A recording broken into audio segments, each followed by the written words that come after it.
Rain hammered against the windshield of Beatrice Harrington's car as she pulled into the overgrown driveway of the property that had loomed large over her family's history for 3 generations.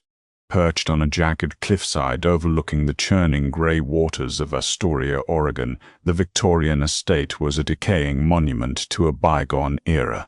For 80 years it had belonged to her grandmother, Evelyn Gallagher, a fiercely private woman who had defended its crumbling walls against developers, tax collectors, and even her own children. Evelyn had always insisted the house was their ultimate legacy. Nobody knew just how literal she was being. Beatrice killed the engine and stared through the Rain Street glass. The roof sagged, the shingles were missing in patchy clusters like missing teeth, and the wraparound porch was choked with aggressively thick ivy. She wasn't alone in this burden. The passenger door opened, and Caleb Weston stepped out into the downpour. Caleb, her estranged half-brother, had only returned from Chicago because the probate lawyer confirmed they were equal inheritors. Caleb didn't care about legacy. He cared about liquidity.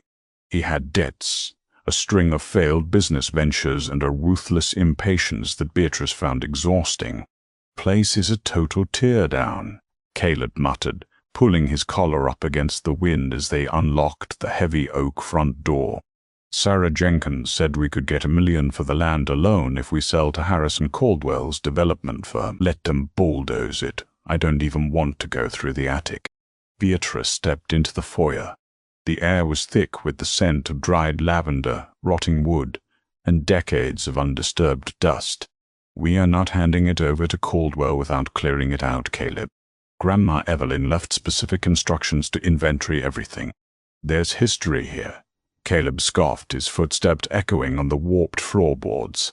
"History? You mean great-grandpa Nathaniel's collection of rusty saws and Evelyn's terrifying porcelain dolls?" "Wake up, Bea. There's nothing here but lead paint and liability." For the first 2 weeks it seemed Caleb was right. The siblings worked in tense, suffocating silence, filling dumpster after dumpster with moth-eaten rugs, water-damaged encyclopedias, and broken furniture. The house was a labyrinth of hoarding.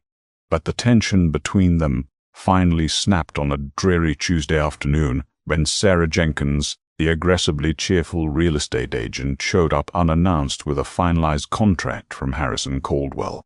"Just sign on the dotted line, you two," Sarah smiled, tapping a manicured fingernail against the clipboard. "Harrison is willing to waive the inspection. He just wants the deed by Friday. He's eager to break ground on those luxury condos." Beatrice hesitated, her pen hovering over the paper.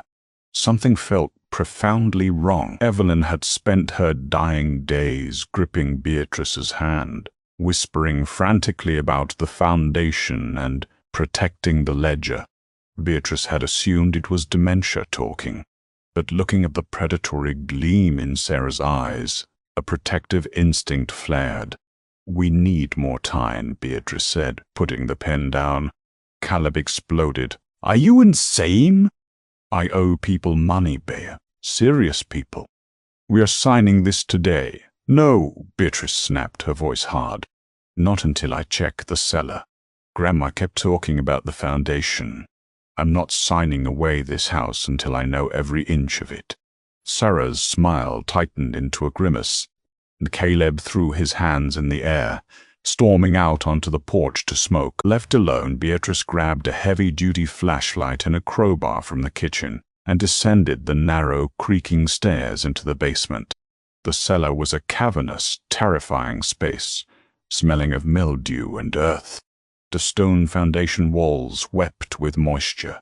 Beatrice navigated through towers of empty glass canning jars and collapsed cardboard boxes. She walked the perimeter, tapping the stone with the metal end of her flashlight. It sounded solid, dense, unyielding. Then she reached the far corner behind a massive, built-in wooden wine rack that hadn't held a bottle since the Carter administration. She tapped the wall behind the rack. Hollow, her heart kicked against her ribs. She tapped again. A distinct, reverberating thud echoed back, adrenaline surging. Beatrice wedged the crowbar behind the heavy oak rack. It took 20 minutes of agonizing, sweat-drenched labor to pry the rusted iron bolts from the floorboards, but finally the rack groaned and toppled forward, shattering hundreds of glass jars in a deafening crash. Caleb came sprinting down the stairs. "What did you do? Did the ceiling cave in?" Beatrice ignored him, shining her flashlight at the wall. Behind where the rack had stood, the stone foundation gave way to a sloppy, mismatched patch of red brick. It was an anomaly, an architectural secret. "Give me the sledgehammer," Beatrice demanded, pointing to the tool resting near the stairs. Caleb looked from her to the brick wall, the realization dawning on his face. The argument was forgotten. He grabbed the sledgehammer and stepped up to the brick. With a grunt, he swung. The heavy metal head smashed into the mortar. Dust plumed into the damp there. He swung again and again until a jagged hole the size of a microwave opened up. Beatrice shined her light into the darkness. It wasn't a room. It was a narrow void between the forced brick and the original foundation.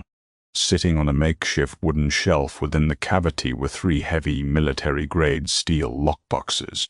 Together they hauled the heavy boxes out onto the basement floor. The locks were corroded. A few strikes with the crowbar popped the hinges off the first box. Beatrice lifted the lid. Inside, wrapped tightly in oilcloth to prevent moisture damage, were stacks of perfectly preserved currency. But it wasn't modern money. They were thousands of pristine, uncirculated $50 and $100 bills dating back to the 1920s. Gold certificates. Beneath the cash sat a heavy leather-bound ledger and a velvet pouch. Caleb's hands were shaking as he picked up a stack of bills. "Bay, this is this is millions. Do you know what collectors pay for gold certificates in this condition?" "We're rich." Beatrice wasn't looking at the money. She picked up the velvet pouch and untied the drawstrings. She poured the contents into her palm. Several large, uncut diamonds tumbled out, catching the beam of the flashlight and scattering fractured rainbows across the dark cellar. "Grandma Evelyn was sitting on a fortune," Caleb whispered, his eyes wide with greed. "Why didn't she ever spend it? Why live in this rotting dump?" "Because it wasn't hers to spend," Beatrice said softly, opening the leather ledger. The pages were filled with the elegant, sweeping cursive of their great-grandfather, Nathaniel Harrington. Nathaniel had always been mythologized in the family as a wealthy timber baron whose fortune dried up during the Great Depression. But the letter told a vastly different, horrifyingly precise story. The columns didn't track timber yields. They tracked illicit shipments. Rum, whiskey, and firearms flowing down from Canada during Prohibition. But as Beatrice turned the pages, the entries grew darker. By 1928, the entries shifted from bootlegging to fencing stolen property for a notorious West Coast syndicate. "We need an expert," Beatrice said, slamming the ledger shut. "We need to call Jonathan Rice." Jonathan Rice was an antiquities appraiser and a historian from Portland who Beatrice had met years ago through her university. When he arrived at the house the next morning, the rain had stopped, replaced by a suffocating coastal fog. Jonathan adjusted his glasses, his hands trembling slightly as he examined the gold certificates and the ledger under a magnifying lamp in the dining room. "Beatrice, Caleb, this isn't just a hidden family nest egg," Jonathan said, his voice hushed. "This ledger details the exact inventory of the infamous 1928 Portland Trust robbery.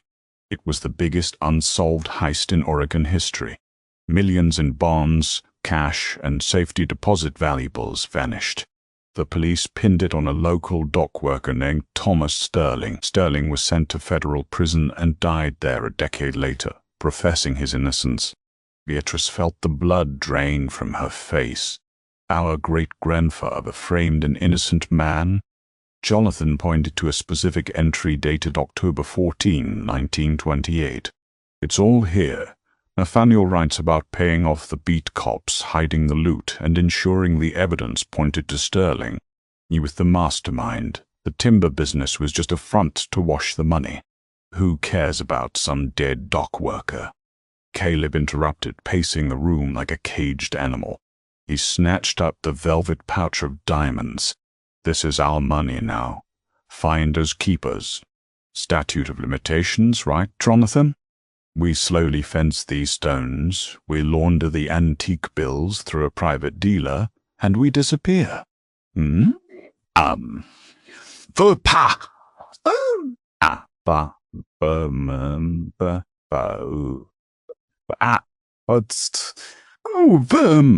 Ba. Caleb, you can't be serious. Beatrice stood up, disgusted.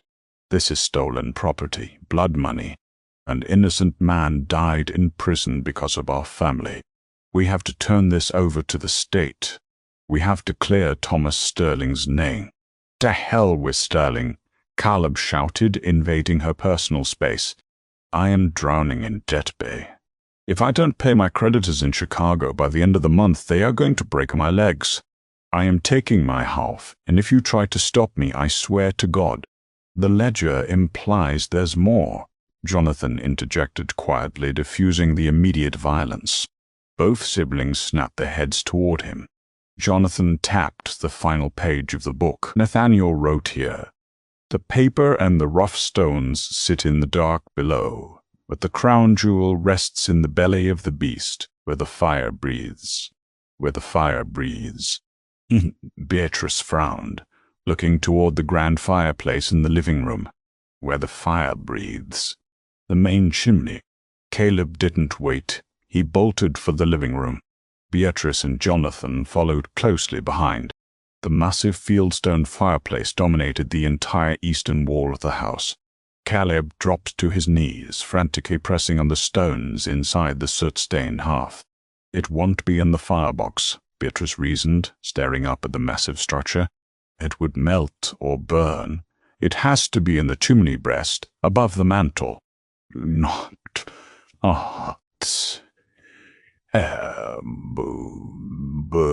you." And she grabbed a stepladder from the hallway and climbed up, running her hands over the mortar between the heavy river stones above the wooden mantelpiece. About 5 feet up, her fingers found a stone that felt loose.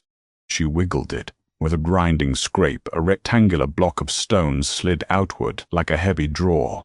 Inside the hidden cavity sat a tarnished silver lockbox, significantly smaller than the ones in the basement. Beatrice brought it down to the dining table. Caleb was breathing heavily, his eyes manic. Jonathan provided a small set of lockpicks, and after a few agonizing minutes, the rusted mechanism ticked open. Inside sat a breathtaking, horrifying piece of history. It was a platinum tiara, encrusted with sapphires and diamonds, glowing even in the dim light of the foggy morning.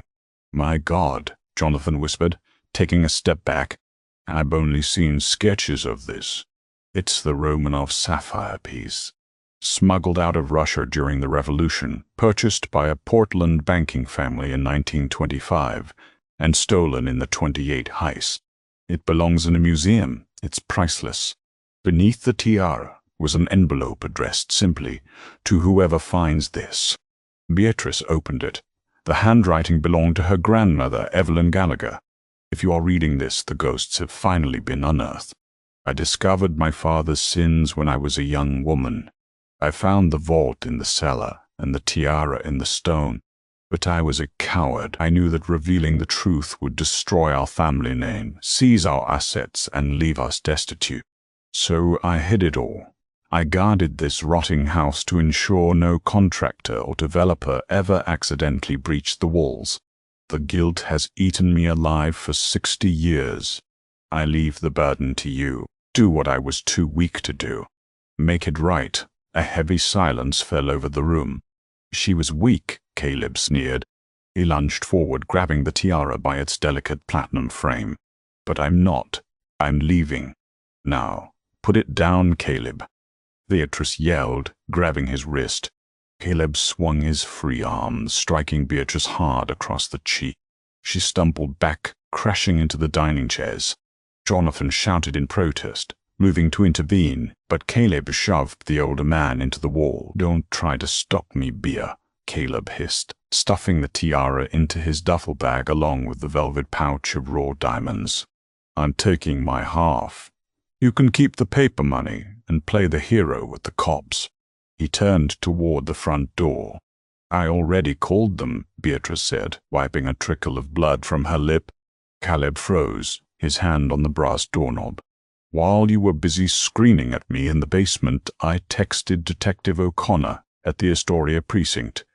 Beatrice lied smoothly, her voice remarkably steady despite her racing heart. "I told him we found stolen goods from a historical heist. They're on their way. If you walk out that door with that bag, you aren't just a guy with bad debts anymore, Caleb. You're possessing millions in stolen, heavily documented historical artifacts. You won't make it past the state line." Caleb stared at her, his chest heaving. He looked out the window. In the distance, cutting through the thick morning fog, the faint wail of a police siren began to echo up the coastal highway. She hadn't lied.